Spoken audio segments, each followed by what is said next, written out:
শুভ দুপুরের শুভেচ্ছা জানিয়ে আজকের মিনি ভ্লগটা আমি শুরু করতে যাচ্ছি। সবাইকে বলবো মিনি ভ্লগটা দেখে ভ্লগ রিলেটেড কিছু কমেন্ট করো, যেটা নিয়ে ভ্লগ করা হয়েছে সেই রিলেটেড কমেন্ট করো। কেউ এখানে গুড আফটারনুন বা ছোট্ট একটা কিছু কমেন্ট করে বেরিয়ে যেও না, কারণ একটা ভ্লগ ভিডিও কিন্তু তৈরি করতে আমাদের সত্যি অনেকটা সময় লাগে। অনেকগুলো ভিডিও একসাথে কালেক্ট করে তবেই ভ্লগ ভিডিওটা আমরা তৈরি করি। তো এটা গতকাল ছিল বাড়ির পাশে শীতলা পুজো, তো আমি রেডি হচ্ছিলাম, কিছু ফল মিষ্টি কিনতে যাব ছেলেকে নিয়ে। সেই জন্য স্নান করে সকাল সকাল রেডি হয়ে নিলাম। তখন প্রায় 11:30-12টা বেজে গেছে। তো আমি আর ছেলে বেরিয়ে পড়লাম। বাড়ির আশেপাশে কোথাও কিছু পাইনি, তাই জন্য একটু দূরে গেলাম টোটো করে। আমার গিয়ে ওখান থেকে ডাব কিনলাম। ওই যে ডাব দেখে দেখালাম, ওখান থেকে ডাব কিনেছি একটা। একটা ছোট্ট পুচকি ডাব নিয়েছে 50 টাকা, শুধু জল আছে জাস্ট। ছোট্ট ডাব, ফুল ডাব যেটাকে বলে। এত ডাবের দাম। তারপরে কিছু ফল নিলাম, মানে 5 রকম ফল হয়ে গেল ডাব নিয়ে। আর এদিকে মিষ্টি নিলাম। তারপরে গেলাম দশকর্মার দোকানে। গিয়ে দেখি যে কেউ নেই, দোকানদার তো নাই। আমি ওখানে গেছিলাম আলতা সিঁদুর নিতে, ধূপের পাতা আলতা সিঁদুর। তো দেখি নেই, আর ছেলে শুধু এটা খাবো ওটা খাবো করেই যাচ্ছে।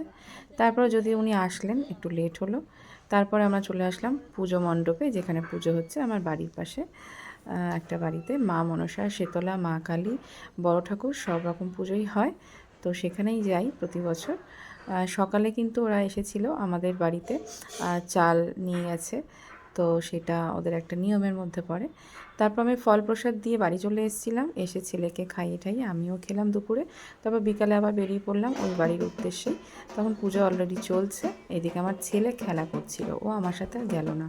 বন্ধুদের সাথেও খেলা করছে, সেটাই আমি বারবার দেখছিলাম যে ও কোথায়। তো আবার চলে আসলাম পুজো বাড়ি। পুজো বাড়িতে তখন পুজো চলছে, হোম হবে, সব কিছু জোগাড় চলছে হোমের। ঠাকুরমশাই বসে আছেন, আর অনেক অনেক মানুষজন ছিল, সবাই আত্মীয় স্বজন ওই বাড়ির।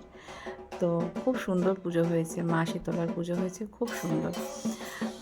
পুজো দেখতে এত ভালো লাগে, পুজোর মধ্যে থাকতে এত ভালো লাগে।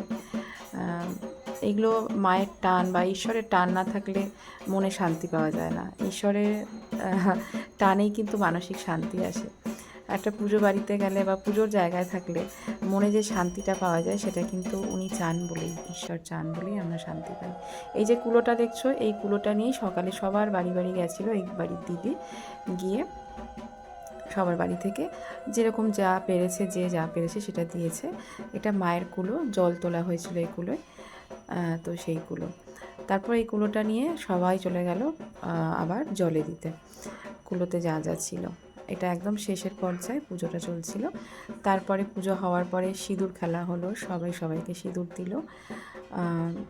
একটা সিঁদুর খেলার পর্ব চললো। তারপরে তেল দেওয়া হলো মাথায়, সর্ষের তেল, সিঁদুর এইসব দিয়ে তারপরে ওই কুলোটা নিয়ে চলে গেল ভাসাতে। এটা এই বাড়ির নিয়ম। আর এই বাড়িতে জটামা বলে একজন ছিলেন, ওনার মাথায় জটা ছিল আপাতত। জটাটা উনি হয়তো এখন দান করে এসছেন কোনো মন্দিরে। তো এই বাড়ির যিনি কর্ত্রী তার কথাই বলছিলাম। তো এই মা শীতলার শিলা পুজো হয় এখানে, সুন্দর করে মাকে সাজিয়ে পুজো করা হয়, কোনো মূর্তি নয়।